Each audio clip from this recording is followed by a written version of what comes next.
Do you ever have any weird rituals? Because I remember when I was young, I had a pair of Puma Kings, and one year I scored 49 goals. Really? And I used to put like messages in each boot, telling my feet what I was going to do. Really? I don't suppose any of them ever had the word pass. There you go.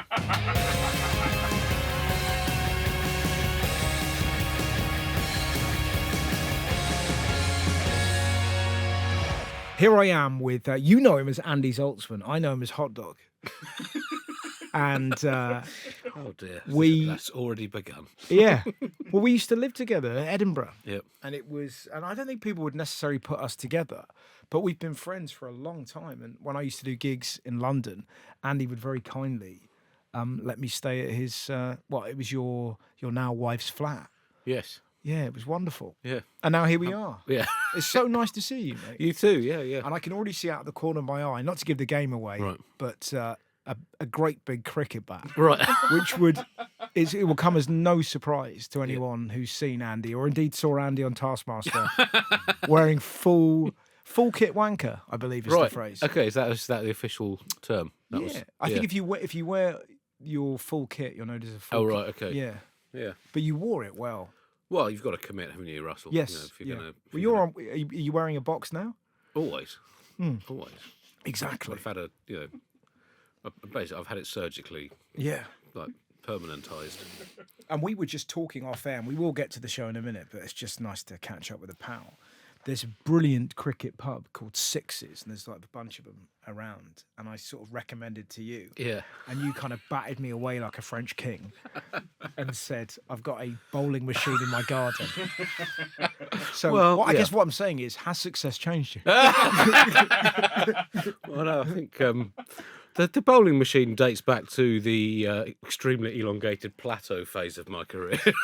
So actually, it was bought by my wife was a present for which I probably would have bought it myself anyway, but it's always nice that she actually my God, paid for it. So was that a Christmas present or birthday present? Oh God, it's going back a few years now. I think we're on our third machine now because we've used them pretty hard. Yeah, right. When she bought it for you, did she know that she would have to stand there and feed the balls into the machine? No, she's only did that for the first 3 or 4 years. So how does it physically work? You load it up with a load of balls? Yeah, it's got like plastic balls, and it pings them out. So you can put a 12 in the feeder at once, and it pings them out sort of every 15 seconds at about sort of 55 miles an hour, which isn't that fast in cricketing terms. Yeah. But our garden's not that long, so so in terms of virtual speed, it's the closest I've ever been to being a Test match cricketer facing the peak West Indian pace bowling attack of the 1980s, albeit with plastic balls. But and presumably you don't have a net. Oh no, of course I've got a net, Russell. Oh wow, I apologise. That was the other part of the present. So yeah. So it sort of begs the question: is how do you manage time to write comedy? Given I know you're so obsessed with cricket, and you have, a machine that bowls at you, and a net. Yes. Well, I do have to ration myself a little bit. Presumably, you're happy when it rains. What? Because then I can't use. You can't go out there. Yeah. So that I'm generally more productive. Yeah. In the winter. Yeah. God. So what is the first brilliant thing? Let's start with that cricket bat. Okay. If I may. Yes. So the cricket bat here, it's not actually an enormous cricket bat. Oh. It's a tiny cricket bat. And it's... Did you get it from Hasbulla? No, I got it from eBay, actually. Okay. Look at that. But it's from 1943. Right. And it's a miniature cricket bat signed... This isn't going to be a Hitler thing, is it? No, definitely not. Actually, some of the names are a bit indistinct, but I don't think... But anyway, I love sports memorabilia and old stuff in general. And I bought this about on eBay for about 40 quid. And it's got a load of names on it. So it's signed from a game that took place. It's got Lord's August 1943. Yeah. So it's a wartime game between an England forces team and an Empire forces team, signed by all the players on both sides, include a lot of the top cricketers of the 1940s. Wow. But then also at the top, it's signed by, in quite big letters, by a guy called Jimmy Wilde. Yes. And which was your handle for a while, wasn't it? Like when you were DJing. Absolutely, Russell. Yeah. And he was a world boxing champion in the 1920s. Okay. There's another boxing champion also on there. A load of sort of old cricketers who had been retired by then, including Jack Hobbs, one of England's all-time great. Signed by Harold Abrahams, who won the 1924 Olympic 100 metres. From the Chariots of Fire? Yeah. Wowzers. And a load of sort of other... And then just a load of names that I did some research on it and just couldn't find anything about them at all. And then turned out that Jimmy Wilde, the boxer... Yeah. Who was still regarded as one of the all-time greatest boxers. He was Welsh, and I think I can't remember what he was. Flyweight. He was a little guy. Beautiful. And he ran a charity cricket team in the war, and they did fundraising games.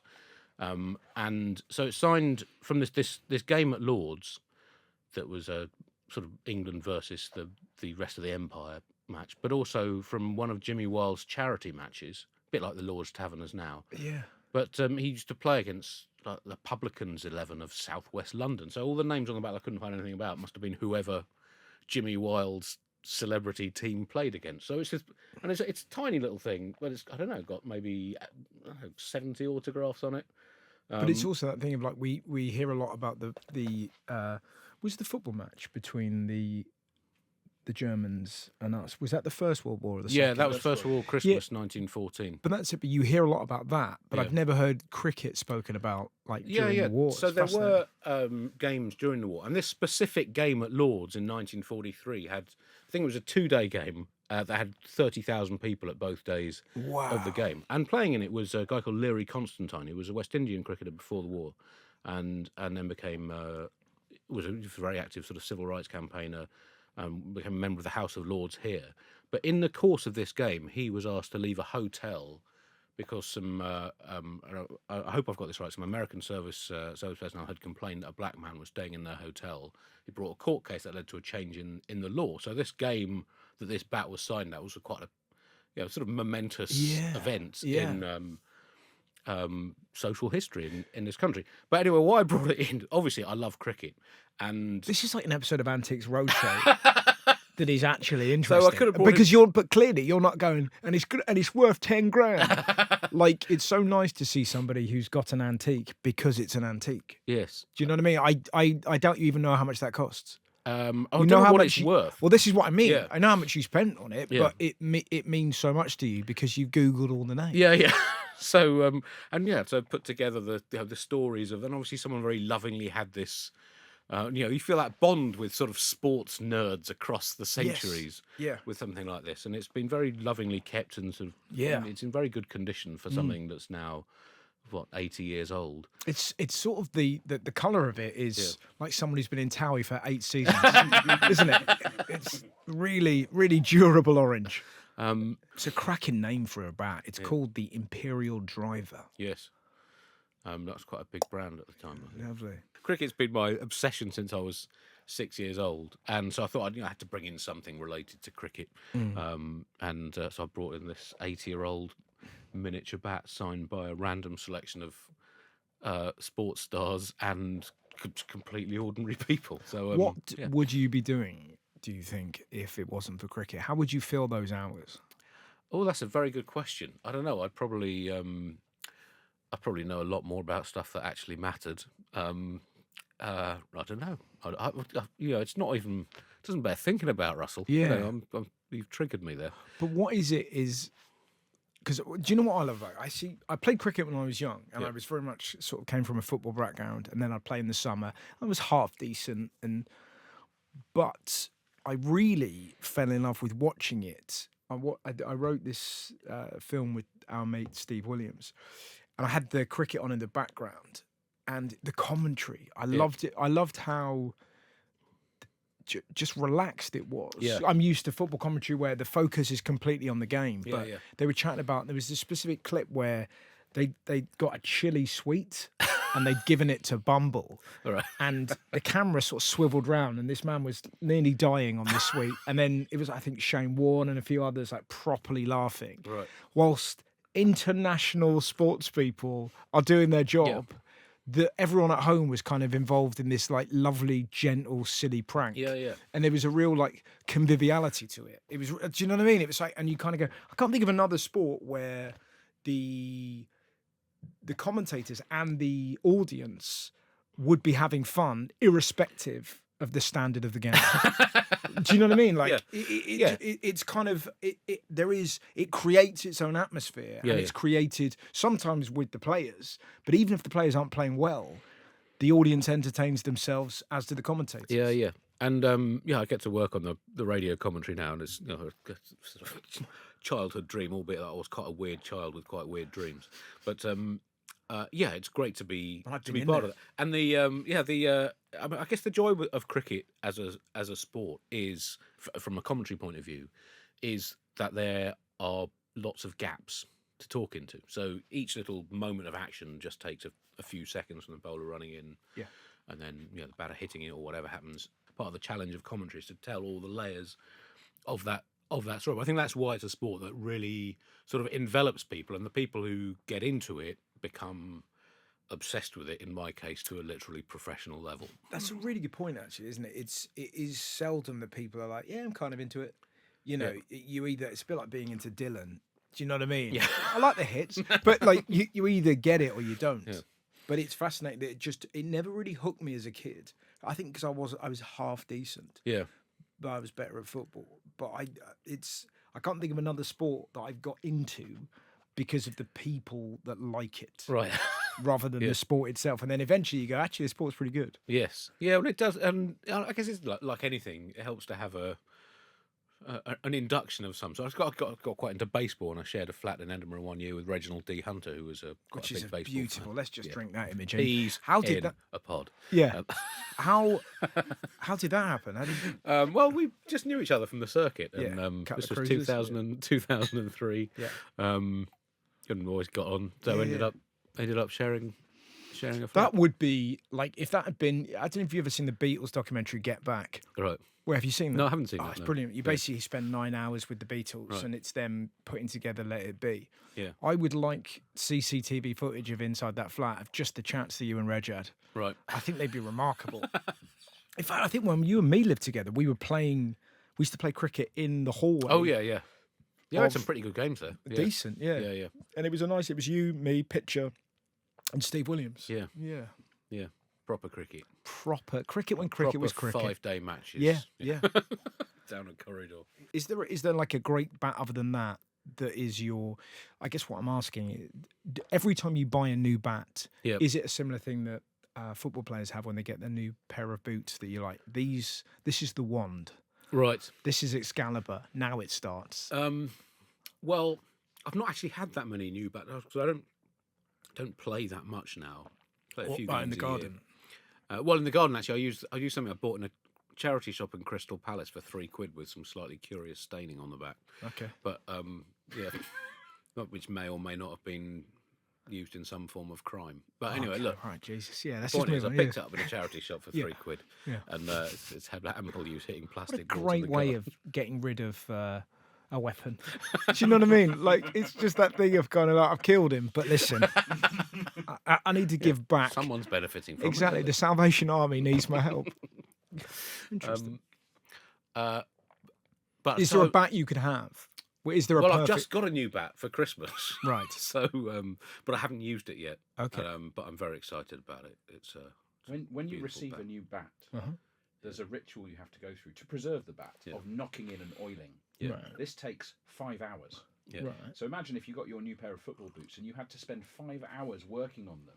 Yeah. By the time you actually get to use it, you're emotionally invested in that thing from that time you spend with it. It's a bonding process. Yeah. It's a spiritual thing. Yeah, exactly. That you and the bat become one spiritual being. Do you ever name bats? Do you ever have any weird rituals? I've never named a bat, actually. Do you have a weird? Because I remember when I was young, I had a pair of Puma Kings, and one year I scored 49 goals. Really? And I used to put like messages in each boot, telling my feet what I was going to do. Really? I don't suppose any of them ever had the word pass. There you go. Majestic. I led with my chin, and somewhere out there, Louis Schaefer just went, "Fuck you, Russell."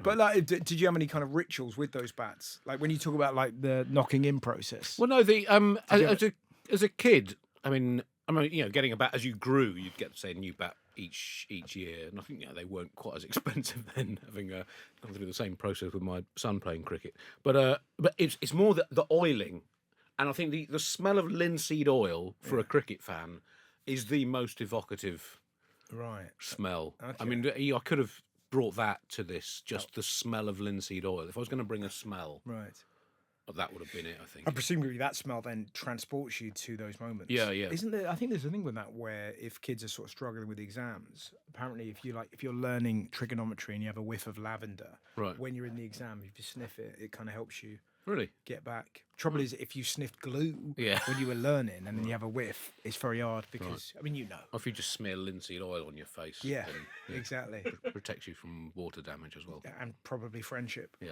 fascinating. What's next? Next is a bit of art, Russell. Okay, lovely stuff. So my father was a Zacharias Zaltzman. Was a sculptor. Yeah. Did you meet him? I have met your dad. Yeah. Because he came to our wedding. Yeah. Is your dad still with us? He's not still with us. Oh man! In fact, and I saw him at a gig of yours. Right. I was sat behind your dad, and he was really laughing all the way through. Yeah, I remember telling you that. Right. Yeah. He's probably not listening and just making up his own puns. Which is right. What he did. But well, he'd have done well to outpun you. Let's not fuck around. Imagine if your dad was sat there and goes, "Good, but there's not enough puns here." So anyway, he was a sculptor. Yeah. He gave up his real job to become a sculptor when my mother was pregnant with me. And what was his real job? He did statistics at university and then in South Africa, and then moved to Britain and I think sort of worked in sort of consultancy firms, crunching numbers. Yeah. But anyway, then without any training, became a sculptor, and so for my entire childhood. Growing up, my father was a sculptor who, didn't trouble the sales column quite as much as would have been ideal for an artist. But the result of it is that our house was always full of bits of art, and now my house has probably got 20 of his sculptures in. And he had Parkinson's and dementia, so my kids never really sort of got to know the person that he was before that, but they have at least had his artworks around them. Yeah. And this is a particular favourite. It was a thing he did, but probably in the 1970s or in the late 70s. I don't know how you describe that. I mean, it's a head in beautiful green bronze. Yeah, it kind of evokes to me. I'm getting sort of a Roman soldier vibe. From it. Yeah. There's an element to that. That looks a bit like the comedian Andrew Bird from the side. I've never looked at that. I've never seen that. So it's I don't know, sort of semi-abstract, figurative, a bit like I don't know. You loved Henry Moore. I think you liked Jacob Epstein as well. For any sculpture fans there, but it's a beautiful thing, and it's. What is that? That must be sort of special to you because it's an interesting.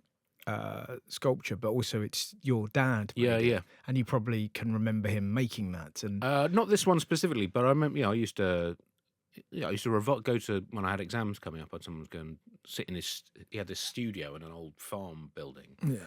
And so I'd go and spend the day there, and he'd be hacking away at massive bits of he used to model stuff with wax around metal frames, sometimes used plaster of Paris and all that. And did he speak about it? I never really had particularly in-depth conversations about his art. Because it's so interesting, isn't it? Because you kind of like, what are you working on? You're like, it's sort of like this green, bronzy. Yeah. It's this he'd have made in plaster and cast in bronze. Right. So, I mean, bronze is sort of magical material. But it sort of brings art alive, I think. But so anyway, this is it was quite an odd profession for a father to have. So when I went into comedy, he couldn't really turn around and say, "About time you settled down and got a proper job." Yeah. So, which is good, I guess. But he always loved his art. And, well, there's a frustration to it. I think that he wasn't very good at selling stuff. Didn't maybe. put himself out there as much as you need to. But it's really interesting, though, isn't it? Because it's sort of Van Gogh is the classic one. When you go to the Van Gogh Museum, you kind of realise actually the big story of his success was his brother's wife, who was so determined that her husband's legacy would be magnificent because the brother had kind of funded his lifestyle because he believed in him. So it was as much to do with Van Gogh's ability as it was this woman's PR skill to get that message out there. Yeah. And it's such an odd thing, particularly in our world, and it's changed a lot now that, comedians used to sort of be misfits. You sort of think of people like I don't know, Johnny Vegas and sort of Sadovitz and, like that Cognito, that kind of era. They weren't as good as selling the concept of themselves. And it's kind of that weird thing where a lot of artists now have to be able to do both, but they're so diametrically opposed. Yes. Do you know what I mean? It's weird. What was your gig like? Oh, it was fine. Yeah. Which means it was great. But you now live in a world of Instagram with, I fucking smashed it. And, but that is the world now. Yeah. If you don't brag, nobody hears. Yes. And, but anyway, so I, grew up with a, sort of commercially unsuccessful artist as a parent. And, that was quite, interesting lessons from that, I think. Right. Then going into a what did you learn creative from that, art form. Well, I know. I think I picked up maybe some bad habits that something I think at times I was.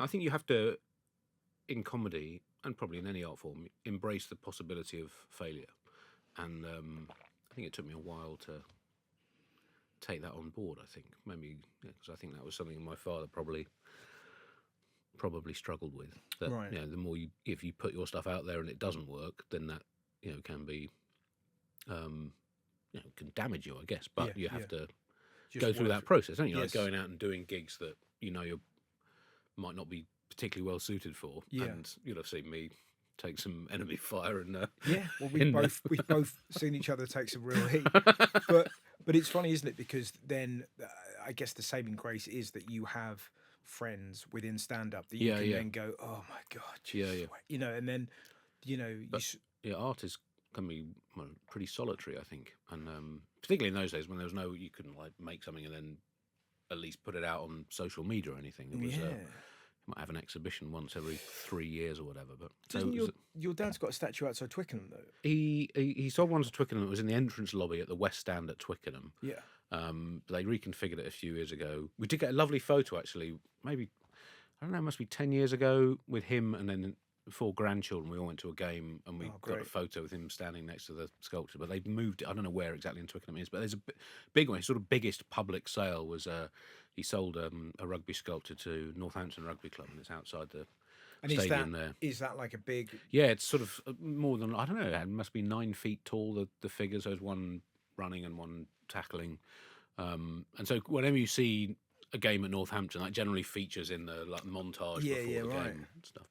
So and was he a big rugby fan? Huge. I mean, that was his lifelong obsession, and the way that cricket has been mine. So isn't that weird? Yeah. And do your kids have a sport obsession?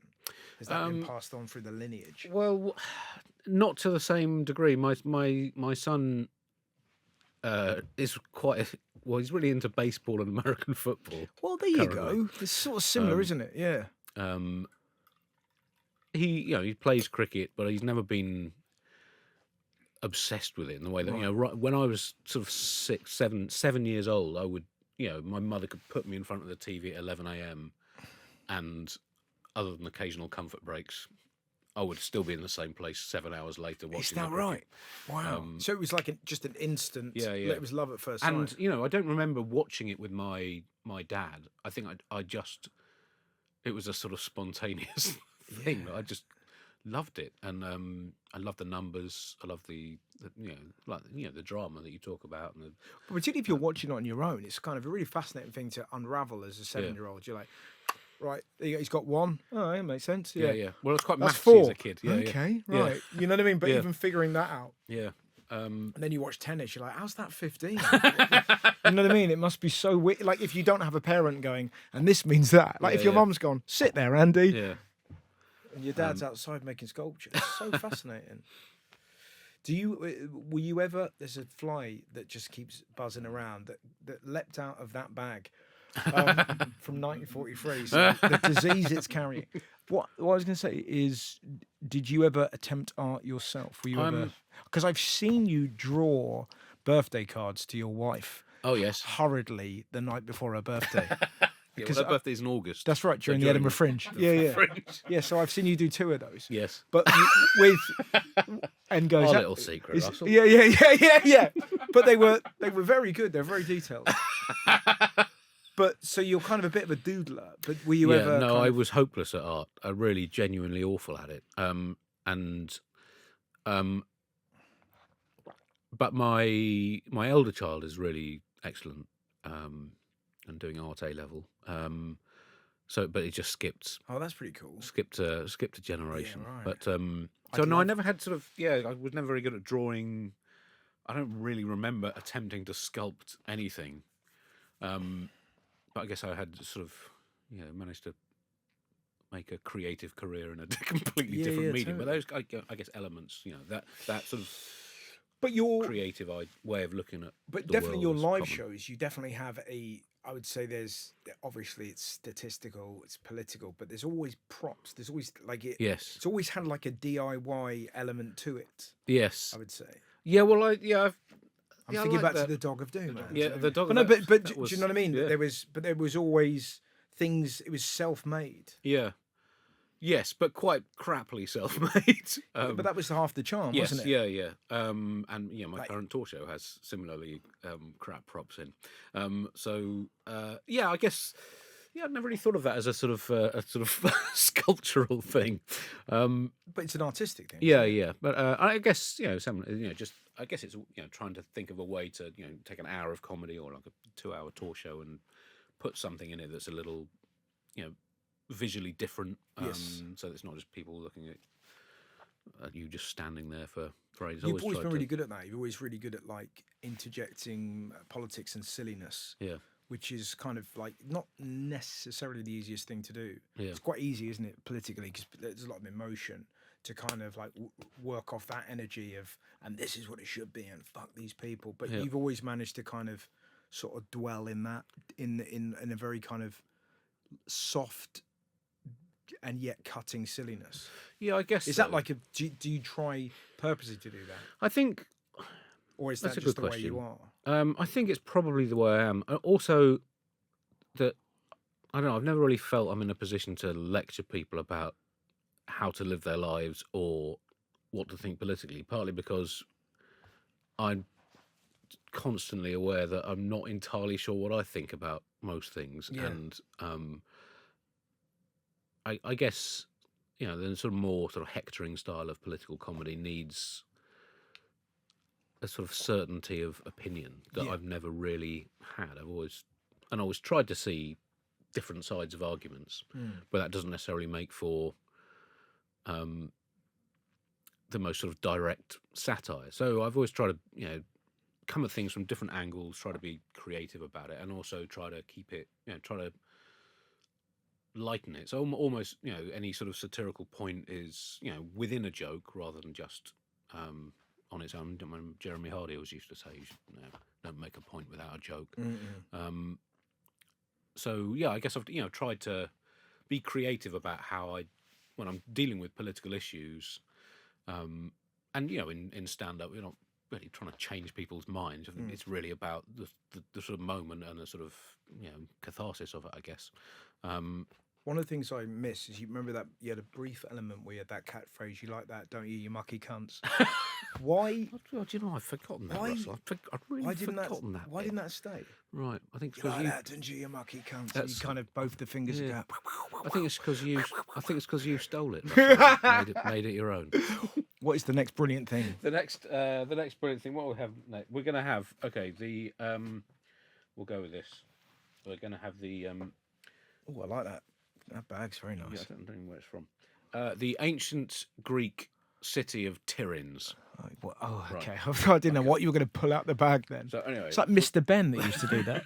Just I couldn't bring the whole city in because it is a city. It's a large city made of great big rocks, famous for its enormous walls, talked about by Homer in the Iliad, I believe. I remember. Look at those big walls. So there's a little picture of it there. It's just like it just goes into the back of it.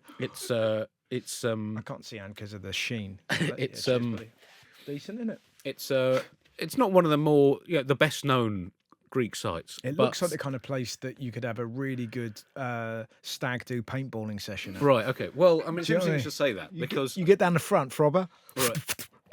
You still paintballing? Sorry, I've got an injury. Okay. I've got a trigger finger injury. Yeah. Tyrian. So it's on the Peloponnese in Greece, and it was I guess reasonably powerful small city in 1,000 plus BC. But the reason I chose it is because I studied classics university, ancient Greece, and met my wife doing that. And I've been to this place 3 times. Once as a school kid on a school trip to Greece, which sort of changed my life because I wasn't really that into it, and then loved that trip. How old were you then? 15. And then ended up studying it at university. Because of that trip. Yeah. Just I realised quite why, because I went to sort of private schools when there were days when sort of Latin and Greek was quite a thing you sort of had to do, certainly Latin, and it's quite dry, so just a lot of language, and I think going to see Greece and seeing what made it so.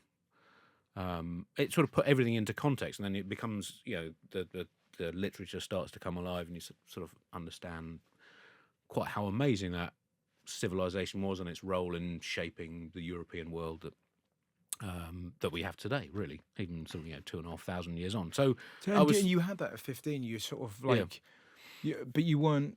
It's kind of I love that, but you weren't like distracted by like girls. I don't mean that in like what were you thinking about birds? But it's something really amazing about the. I sort of think of myself at 15. I would be looking at that going, "Fuck, she's all right." Like, and the walls are thick. But look at their air. No, I didn't say that. What I'm saying is, I was. I figure from But the point, still got it. But the point I'm making, it's like. Were you always like a sensitive, deep kid? Like, because at 15 to kind of go on a school trip and go, oh my God, this is going to make the literature come alive, rather than fucking hell, Oggo shit himself.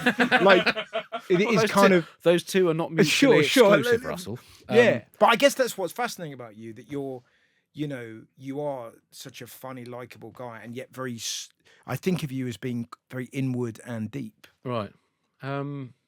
Is that fair to say? But my point being, were you deep? But at 15 to kind of go, oh my God, I went on this trip and it's changed the way I look at this boring subject I've studied. It's fascinating. And I don't know how to. You can't take a compliment because you're British. Yeah, that's right. But I'm trying to say it's really interesting. Yeah, but it was, and it is. They are completely fascinating times. You get these, city and they sort of feel alive because you got walls, the outlines of buildings, and you sort of feel like a connection that you do when you go to a sort of historic old place. So I went there when I was a kid. I went there with my wife when she was pregnant with our first child, 2006 that would have been, and then we took our kids there about 10 years off. So I've been to this place at 3, and there's no one's ever there. So like a fairly low key site, and on the sort of tourist circuit of. I do remember when we took our kids there, and they'd have been maybe 9 and 7 at the time, and they did say about sort of 4 days into our trip around Greece, can we not go and see rocks tomorrow? Well, what you should do in the future, you do your thing, and then I'll give him 2 days with Uncle Russell. Right. Because there is a shit hot Aqualand there. Right. Okay. And I still owe you a trip to a water park. You do, yes. That's right, because I took you to the Yorkshire Sculpture Park. You did. And it'd already been a tough day because we stopped off and had some chips at a service station, and I put sugar on my chips because they looked like salt. Yeah. And it was back in the days where I couldn't afford anything else. It was like, fuck. So I'd have to have sweet chips. And then we went around the sculpture. And it was fine. It was interesting. It passed the day. Yeah. But then I said to you then, you ever been to a water park? Yeah. Because they're great. Yeah. And you haven't still. No, I've not been to. I don't know. I have been to a water park. They're brilliant. Do you want to go to a water park? Don't be bullied. What does want mean? I mean, how do you define want, Dan? I mean, have you ever been on a trampoline? No, not a proper trampoline. No. What a great like the little ones that we, the little ones in the gym where you do your little sessions. Yeah, but not like a proper competition trampoline. But okay, all right, it's a wet. But I respect physics, Russell. Ever jumped from a wall? Well, what type of wall are we talking about here? Well, like a 4-foot wall, let's say, and felt. I've jumped off the odd wall. Yeah, and felt that rush. Well, imagine a rush from jumping off a 4-foot wall. Well, if it was a 300-foot wall, and you were that's different, though, isn't it? And you were going to land entirely different form of in rush. safe water. Right. Yeah. I don't think any water is safe from 300 foot up. It depends how it's built. All right. If you kind of swoosh down like that, you're going to be all right. Okay. Right. I don't know how they do it. All I know is, I'd like to take you there. Okay. I'm intrigued because I've never been to one either. Yeah. And I hear all this shit all the time. Yeah. But he clearly connects with it in a profound way. Yeah. And I think it's unfair of us as virgins to cast too much opinion without actually experiencing. Yeah, no, I'm open-minded about the water park. Yeah. Water park curious. Yes, yeah, I guess so. Yeah, Okay. yeah. But also, I mean, when it comes to the ancient Greeks, Russell, I mean, you look at some of their vases. I mean, there's pretty much nothing that is on the internet today that the ancient Greeks weren't putting on a vase. They were absolute filth monsters. Yeah, it's fascinating. Absolute. Isn't it? Yeah.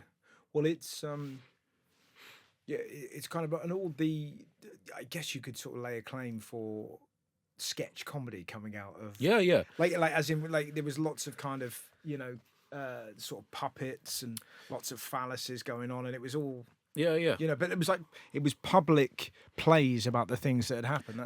So I as part of my degree, I was not an assiduous student, but I did study ancient Greek comedy, and it is absolutely fascinating. So these plays written in sort of 400 odd BC by Aristophanes, and they were sort of total comedy. Talk about the Dutch doing total football. Yeah. So it was Gegengest.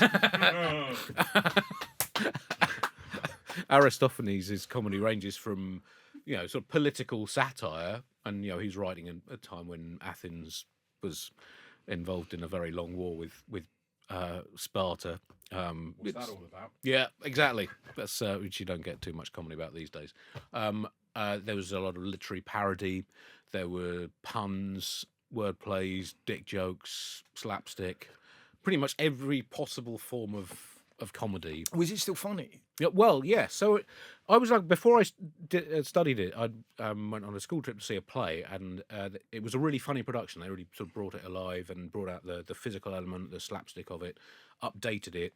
At the Shaw Theatre in London, and so because the text can seem quite dry and inaccessible, and obviously the reference points are different, but I think having seen how it could be funny, then it did definitely change the way that I looked at the text. Also, on that trip in 2006, there was a production of Aristophanes' Frogs, which is one of his best-known plays, in Athens, in the ancient Roman theatre on the side of the Acropolis. Oh my God! Which they still use, and so the original theatre, it would have been performed in I think it was a sort of 405 BC, is a few hundred yards.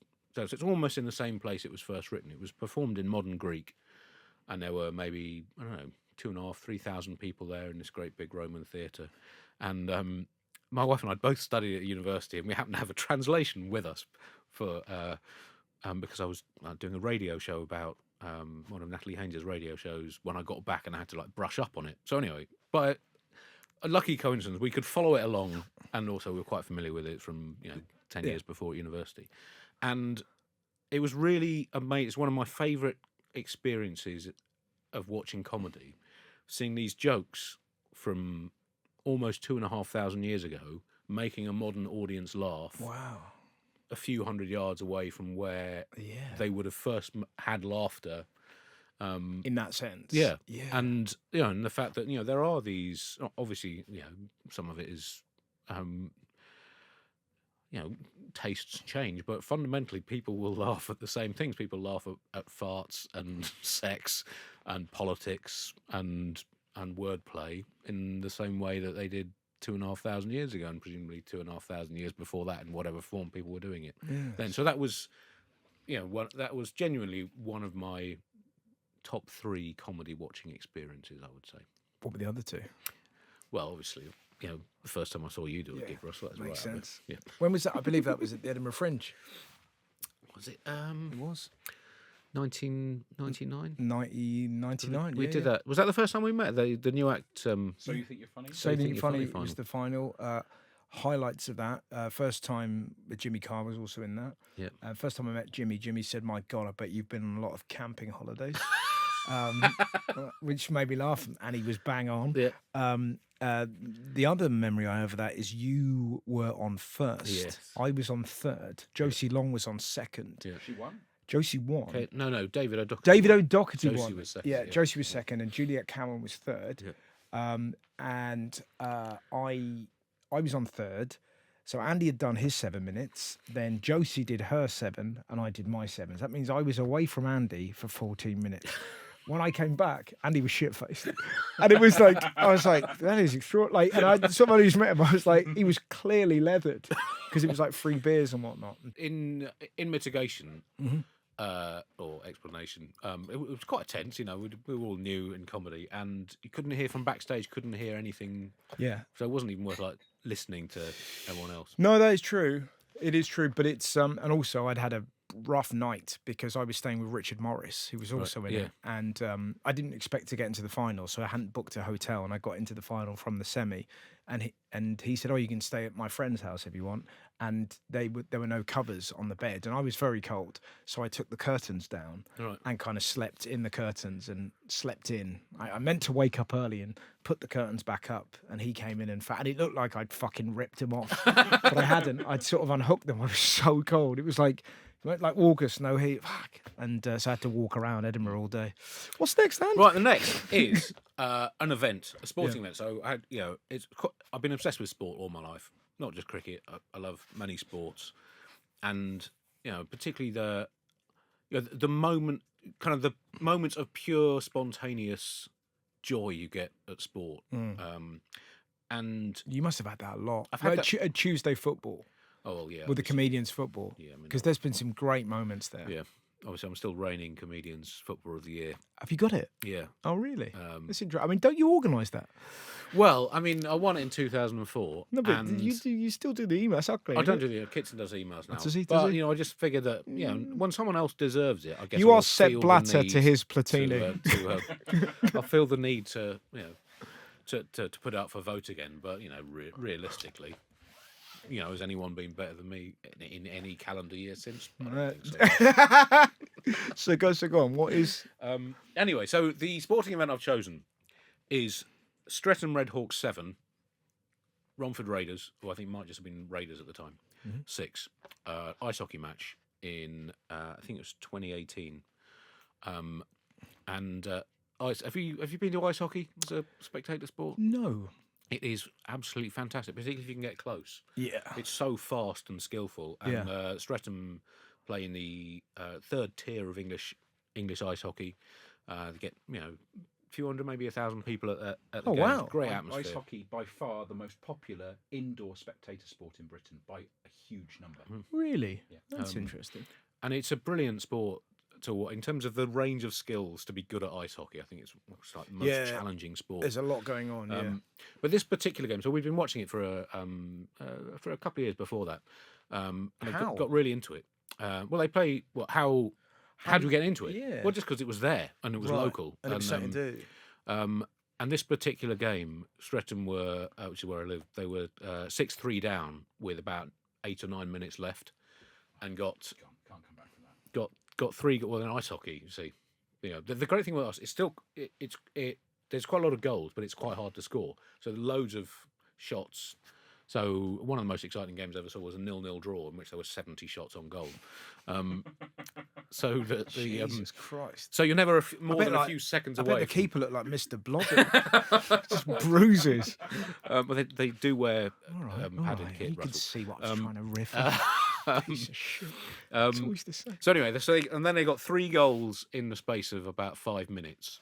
It then went to extra time, and I think I went down to this rather than 6-on-6. It was 4-on-4, so 3-on-3 on the ice plus the goaltender. Absolute mayhem. 5 minutes, no goals. Went to a penalty shootout where you get the puck on halfway, and it's really hard to score. So unlike football penalty shootouts, scoring is the exception rather than missing. And it got to the 10th penalty. Each side missed their first 4. Yeah.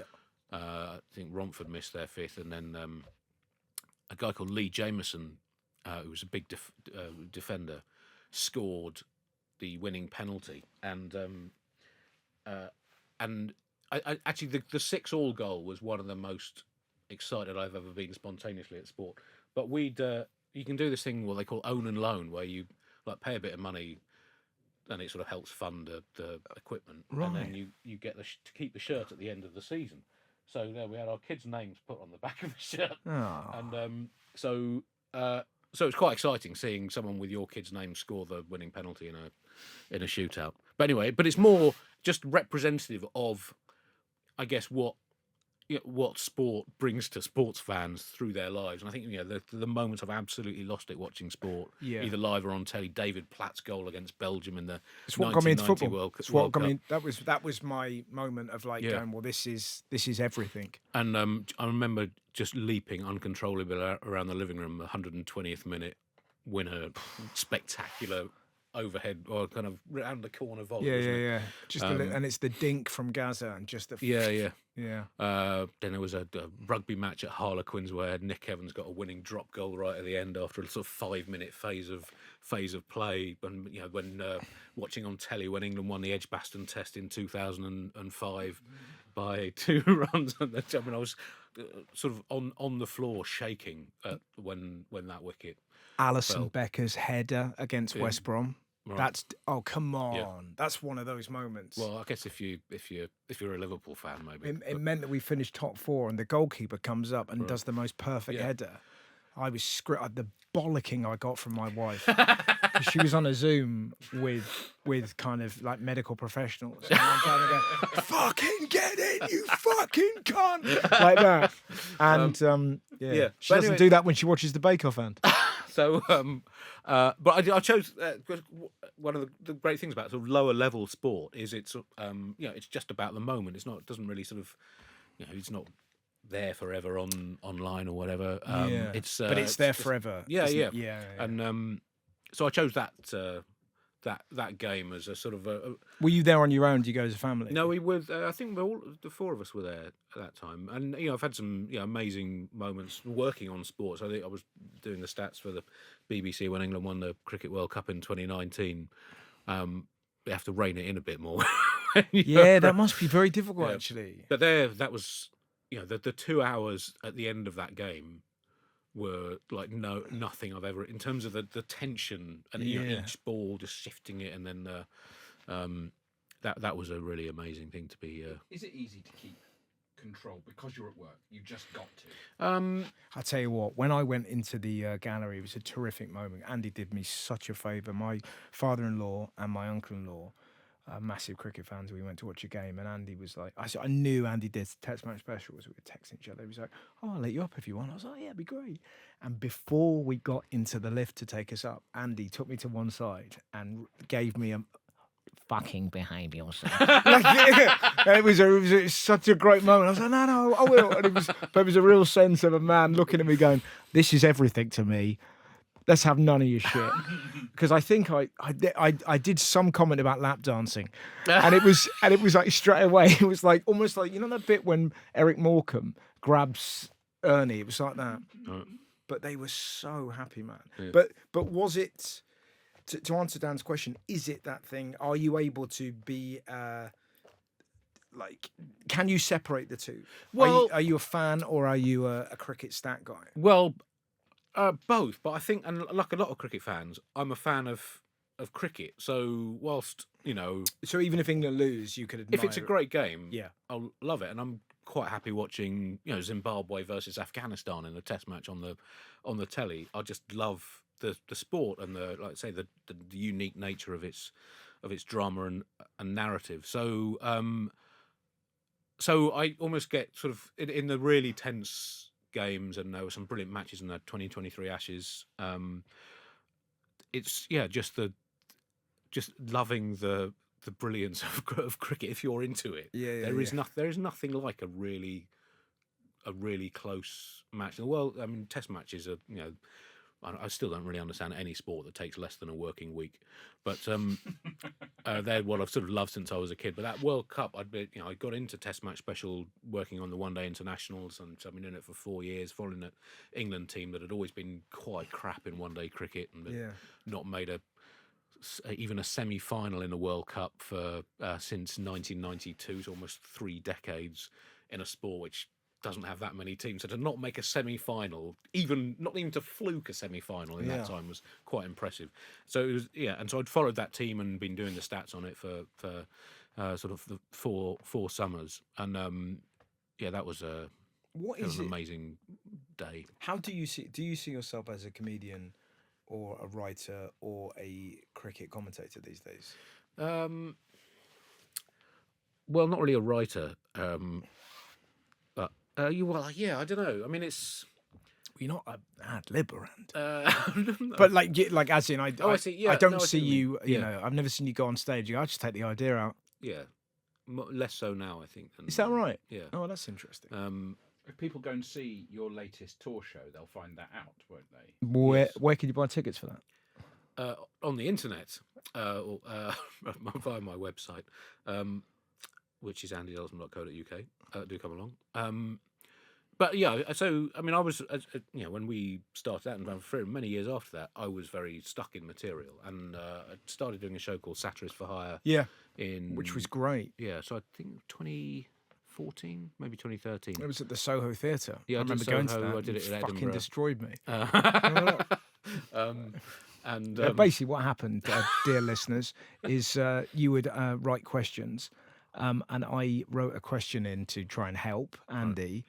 And I believe you said, "Who the fuck asked this stupid fucking question?" Because you knew my name was there, and everyone turned around, and Al Pitcher, who sat next to me, kind of drifted away, and you didn't even answer it. Right. But so go on. So you were saying, so that show. Yeah. So I tried to develop that idea for a show, so it would be, people could email in advance, and I would take orders at the start of shows from the audience, and it was almost to try and force myself out of just doing material that I'd written. So it wasn't like improvised, but quite often people would send in the emails on the day of the gig, right up to like an hour before it started. So I'd write in quite an improvisational way, and it was almost like training myself to trust my instincts on stage. Yes.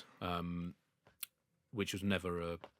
It's quite good though, isn't it, to have that kind of stimuli that you're like, there's going to be this outside thing going. You just have to wait for it. Yeah. So. I love doing that show, and we'll probably do it at some point again in the future. But it definitely changed me as a stand-up quite a lot, I think. And post Taskmaster, have you noticed, and News Quiz, have you noticed the kind of sort of a shift in your audience? What does it feel like, kind of touring now? Yeah, it's definitely helped. So I mean, for a long time, my live audience was almost exclusively fans of the Bugle podcast. Yeah. And I'd never done much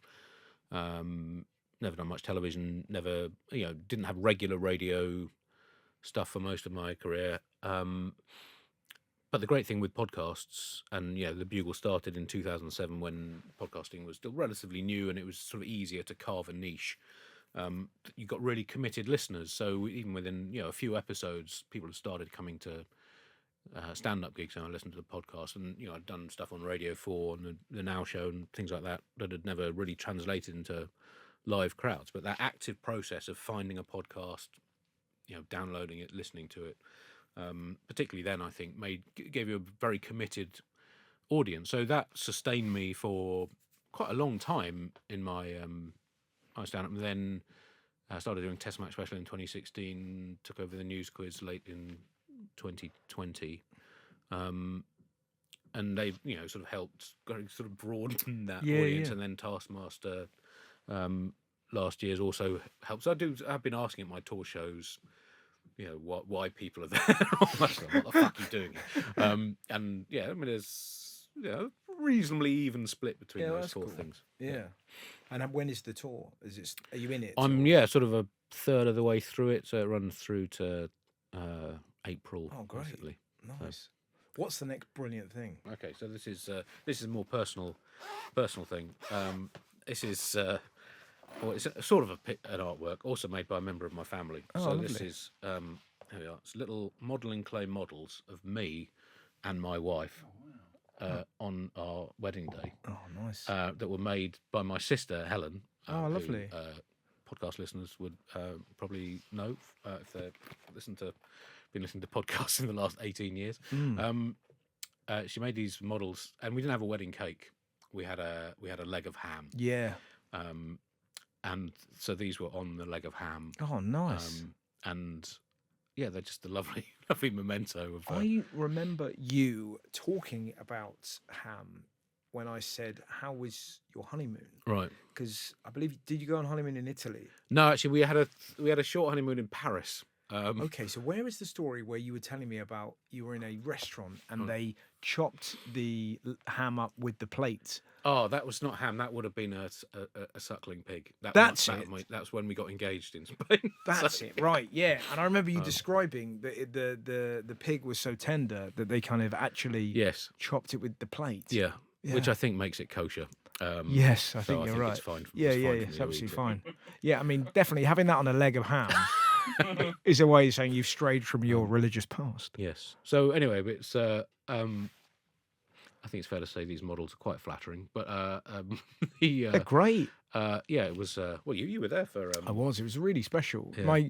My main memory of it is that wedding was a really profound moment in my life because I was there for the wedding, and then I had a gig at the Rawhide. So I left for the reception. Yeah. And it was a real moment where you're like, work isn't everything, because I should have been there. And everybody was talking about it, saying it was fucking spectacular. It was wonderful. And I drove from Lincoln to Liverpool and died on my arse. And it was this sort of karmic retribution to kind of go, why are you doing a gig, you lunatic? But I really struggled saying no to stuff. Yeah. But I was glad I was there at the wedding. Yeah. And it was beautiful. And there was a lovely moment where your wife put her hand on your back, right? Because you were quite emotional. Yeah. And well, in the evening, also by not being there in the evening, you missed seeing me bawling my eyes out while I was attempting to give a speech. Oh, so really? It turns out I'm quite bad at delivering personal speeches on public occasions. So, is that right? Yeah. What do you think you were just sort of overwhelmed? Yeah. The feeling I remember from my wedding is that sense of like, it's so rare to have everybody in a room that you love, and you know that they love you, and you love this person. It's too pure. Yeah. You know, and it's kind of, it's. Was it that? Do you think? Why do you think? Yeah, I mean, it was. Obviously, it's quite an emotional occasion, and so I think I hadn't quite mentally rehearsed for the emotions I would be feeling at the time. So when it sort of hit me, I was just completely overwhelmed by it, and just, of course, like bawled my eyes out. But everyone found it quite moving, and But anyway, that's you missed that, Russell. Yeah, exactly. It's sort of. But it's so lovely you've got that kind of memento. Yeah. Where is that in your house? It's on the. I keep it in a little like a lantern holder, so a glass sort of box basically on the mantelpiece in our bedroom. I imagine your house is full of knickknacks. It is full of knickknacks, random bits of shit, whichever you want to call it. Some personal, some sporting, quite a few of which I brought in today. Does your wife collect stuff like you? No. How does that go down when you sort of inevitably go away on a trip and come back with more tats? So what she did ask me to stop buying signed cricket bats, quite politely. Yeah. How many you got? I don't know, 15. Have you? But mostly, I really like the old ones. I've got one from 1905 from an Ashes Test match. Although it's not in great nick and slightly woodworm eaten, but I love these sort of objects that transport you back in time. I absolutely get that. Yeah. There's something kind of, and also when it's been through something and you know what the role that it plays. It's a bit like having like Jeff Hurst's right boot from the 1966 World Cup. I remember I I bought Coutinho's right boot at a Liverpool end of season awards do. Right. And was his foot still in it or not? No. Right. Well, this thing it cost me like $3,000. It was silly. I mean, it was all the money went to the LFC Foundation, and I went to pick it up at the end of the night, and someone had nicked it. Really? Yeah.